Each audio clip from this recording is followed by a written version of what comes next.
اور پھر کرنا خدا کا یہ ہوا کہ آپ علیہ السلام حالت نماز میں ہی تھے کہ آپ علیہ السلام کے جسم پر ایک پھپھولا پڑا اور پھر اس میں زخم پیدا ہو گیا اور پھر یہاں تک کہ تمام بدن پر اسی طرح کے پھپھولے پڑ گئے۔ اس میں سے پانی رسنے لگا اور گوشت گل سڑ کر اس میں کیڑے پڑ گئے۔ آپ علیہ السلام اسی حالت میں بھی عبادت الہی میں مصروف رہے، اور پھر رفتہ رفتہ ایسا ہوا کہ آپ علیہ السلام اس قدر لاغر ہو گئے کہ ایک ہی جگہ پر پڑے رہتے، ہلنے جلنے سے بھی قاصر تھے، اور حالت زار یہ تھی کہ تمام بدن پر کیڑے پڑ چکے تھے، حتیٰ کہ آنکھوں میں بھی کیڑے پڑ چکے تھے۔ عزیز و اقارب، دوست، احباب سب آپ علیہ السلام کا ساتھ چھوڑ چکے تھے۔ آپ علیہ السلام کے بدن کے زخموں سے اس قدر بدبو پیدا ہوتی کہ کوئی بھی آپ علیہ السلام کے پاس سے گزرنا گوارا نہ کرتا، پر اسی وجہ سے لوگ آپ علیہ السلام کو اپنے علاقے سے نکال دیتے، اور اسی طرح آپ علیہ السلام نے کئی گاؤں تبدیل کیے اور آخر آبادی سے دور ایک ویران جگہ پر ڈیرا جما لیا۔ آپ علیہ السلام کی بیوی رحیمہ نے آپ کا ساتھ نہ چھوڑا۔ وہ آپ علیہ السلام کو اٹھاتی بٹھاتی، خیال رکھتی، کھانا کھلاتی، آس پڑوس کے گاؤں میں جا کر محنت مزدوری کر کے آپ علیہ السلام کے لیے کھانا اور دوا کا انتظام کرتی۔ روایت ہے کہ آپ علیہ السلام اس دکھ اور بیماری میں 18 سال مبتلا رہے۔ لوگ آپ علیہ السلام کا مذاق اڑاتے اور کہتے کہ ایوب علیہ السلام نے کوئی ایسا گناہ کیا ہے کہ جس کی سزا میں اللہ تعالیٰ نے اس کو اس بیماری میں مبتلا کیا ہے۔ غرض آپ علیہ السلام کی بیوی آس پڑوس کے گاؤں میں جا کر محنت مزدوری کرتی اور آپ علیہ السلام کے لیے کھانے کے لیے کچھ لاتی۔ روایت ہے کہ آپ علیہ السلام کی بیوی بہت خوبصورت تھی، اور اکثر لوگ آپ علیہ السلام کی بیوی کو ورگلانے کی کوشش کرتے کہ اس بیمار کے ساتھ اپنی زندگی کیوں برباد کر رہی ہو، مگر وہ کسی کی پرواہ کیے بغیر دست بستہ آپ علیہ السلام کی خدمت میں مصروف رہتی۔ ایک دن کا ذکر ہے کہ وہ اپنی عادت کے موافق محنت مزدوری کی خاطر گاؤں میں چلی گئیں، مگر اس روز آپ علیہ السلام کی بیوی کو کسی نے بھی کوئی کام نہ دیا۔ یوں ہی محنت مزدوری کی تلاش میں انہیں شام ہو گئی۔ پریشان تھیں کہ آج کام نہیں ملا اور شوہر کو آج کھانے کو کیا دوں گی کہ ایک کافر عورت سے ملاقات ہو گئی۔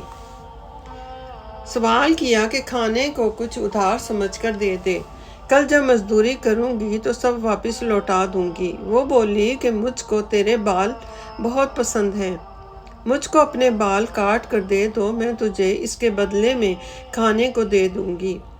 یہ سن کر بی بی رحیمہ رو پڑیں، کہنے لگیں کہ میرا شوہر بیمار ہے اور وہ ان بالوں کو پکڑ کر ہی اٹھتا بیٹھتا ہے، گویا میرے بال اس کے لیے عصا کا کام کرتے ہیں۔ آخر بہت سمجھایا مگر وہ کافرہ نہ مانی، اور پھر ناچار ہو کر بی بی رحیمہ نے اپنے بال کاٹ کر اس کافرہ کو دے دیے اور پھر کچھ کھانے کے لیے سامان لے کر آ گئیں۔ ادھر شیطان لعین نے آدمی کی صورت اختیار کر کے حضرت ایوب علیہ السلام کو بتایا کہ تمہاری بیوی کے بدکاری کے جرم میں بال کاٹ دیے گئے ہیں۔ یہ سن کر حضرت ایوب علیہ السلام اس قدر روئے کہ 18 سال کی دکھ بھری زندگی اور بیماری میں بھی نہ روئے ہوں گے، اور قسم کھائی کہ میں 100 درے رحیمہ کو ماروں گا، اور بیوی رحیمہ کی بے وفائی کا صدمہ گویا کہ آپ کو توڑ کر اس صدمے نے رکھ دیا۔ آپ علیہ السلام نے اس قدر اذیت اور رنج سے اپنے رب تعالیٰ کو پکارا، رباہ انی مسانی الضر وانت ارحم الراحمین، کہا رب تعالیٰ نے، اور پکارا ایوب علیہ السلام نے اپنے پروردگار کو، تحقیق مجھ کو پہنچی ہے ایذا، اور تو بہت مہربان ہے سب مہربانی کرنے والوں سے۔ اور پھر سن لیا اس کی پکار کو، اٹھا دی ہم نے جو اس پر تھی تکلیف، اور اس کو دیا ہم نے اور اس کی گھر والی کو، اور نصیحت دی ہم نے بندگی والوں کو، اسی وقت حکم خدا سے حضرت جبرائیل علیہ السلام تشریف لائے اور فرمایا، اٹھ، اللہ تعالیٰ کے حکم سے خدا نے رحم کیا تجھ پر اور راحت دی تجھ پر اور راحت دی تجھ کو غم سے۔ جیسا کہ فرمایا، رب تعالیٰ نے فرمایا، لات مار اپنے پاؤں سے، یہ ہے چشمہ نہانے کا اور پانی پینے کا۔ تب حضرت ایوب علیہ السلام نے زمین پر لات ماری اور زمین سے چشمہ پھوٹ پڑا۔ حضرت جبرائیل علیہ السلام نے فرمایا کہ اس چشمے کے پانی سے نہاؤ اور اس کا پانی پیو، رب تعالیٰ آپ کو شفا عطا فرمائے گا۔ حضرت ایوب علیہ السلام نے ایسا ہی کیا، چشمہ جاریہ سے نہائے اور اسی کا پانی پیا اور ایسے خوبصورت، نوجوان اور بھلے چنگے ہو گئے کہ گویا کبھی کوئی بیماری تھی ہی نہیں۔ آپ علیہ السلام مانے 14ویں کے چاند کی طرح روشن اور حسین ہو گئے، اور پھر بہشت سے ایک چادر لا کر آپ علیہ السلام کو رب تعالیٰ کے برگزیدہ پیغمبر کو اوڑھا دی گئی۔ آپ علیہ السلام کی بیوی رحیمہ جب اس جگہ پر آئیں تو پریشان ہوئی کہ آپ کہاں چلے گئے۔ آپ علیہ السلام تو اپنی جگہ سے ہل بھی نہیں سکتے تھے، تو پھر آپ علیہ السلام کو کیا ہوا؟ ڈری کہ کہیں کوئی جانور تو نہیں کھا گیا۔ آپ علیہ السلام کو ڈھونڈنے لگیں اور رونے لگیں اور ملامت کرنے لگیں کہ میں نے ان کو اکیلا کیوں چھوڑ دیا، اور آخر کار دھاڑے مار مار کر رونے لگیں اور میدان میں بلند آواز سے آپ علیہ السلام کو پکارتی جاتی اور زاروں زار روتی جاتی۔ دیکھا کہ ایک اجنبی نوجوان کھڑا ہے۔ اسے حضرت ایوب علیہ السلام کا حلیہ بتا کر پوچھنے لگیں، کہنے لگیں کہ وہ بیمار تھے، وہ تو بے حد بیمار تھے، وہ ہل بھی نہیں سکتے تھے اپنی جگہ سے، وہ پیغمبر خدا تھے، جانے انہیں کیا ہوا، وہ کہاں چلے گئے۔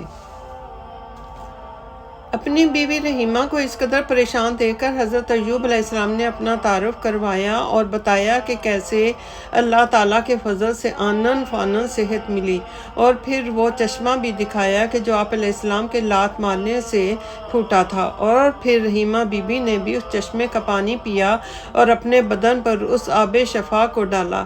روایت ہے کہ اللہ تعالیٰ نے 2 عورتوں کو نئے سرے سے جوانی عطا کی تھی، ایک بی بی زلیخا اور دوسری بی بی رحیمہ۔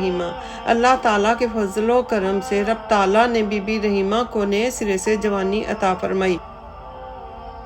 یہ اس سلے میں کہ بی بی رحیمہ نے پیغمبر خدا کا ساتھ نہ چھوڑا، ہر لمحہ اور ہر لحظہ آپ علیہ السلام کی خدمت میں مصروف رہیں، اور اللہ تعالیٰ اپنے پیغمبر سے محبت کا صلہ تو دیتا ہی ہے، اور سچ ہے کہ اللہ لینے پر آئے تو 1 منٹ نہیں لگاتا اور دینے پر آئے تو پھر بھی 1 منٹ نہیں لگاتا۔ سالہ سال کی بیماری 1 منٹ میں چلی گئی۔ کوئی سوچ بھی نہیں سکتا تھا کہ 18 سال سے بیمار، چلنے پھرنے سے لاچار، 1 لمحے میں ایسے تندرست اور توانا ہو سکتے ہیں۔ پھر رب تعالیٰ نے ان دونوں میاں بیوی پر سونے کی ٹڈیوں کی بارش کی، اور پھر دوبارہ پہلے سے بھی کہیں زیادہ خزانوں کا مالک بنایا اور ہر چیز سے نوازا۔ اولاد، نوکر چاکر، مال مویشی، غرض ہر چیز سے دوبارہ سے آپ علیہ السلام کو نوازا گیا۔ حضرت ایوب علیہ السلام نے حالت بیماری میں بی بی رحیمہ کو 100 درے مارنے کی جو قسم کھا لی تھی، اس کے لیے جبرائیل علیہ السلام نے فرمایا کہ 1 مٹھا سکوں کا لو جس میں 100 خوشے گندم کے ہوں، وہ مارو صرف 1 دفعہ، تاکہ تمہاری قسم بھی پوری ہو جائے، اور وہ چونکہ 100 خوشے کا ہوگا، یوں قسم بھی پوری ہو جائے گی اور تم اپنی قسم کی وجہ سے گناہگار بھی نہیں ہوگے۔ پس مومنوں، اے ایمان والو، ہم سب کو بھی ہر وقت خداوند قدوس سے ڈرتے رہنا چاہیے، کیونکہ وہ سمیع و بصیر ہے۔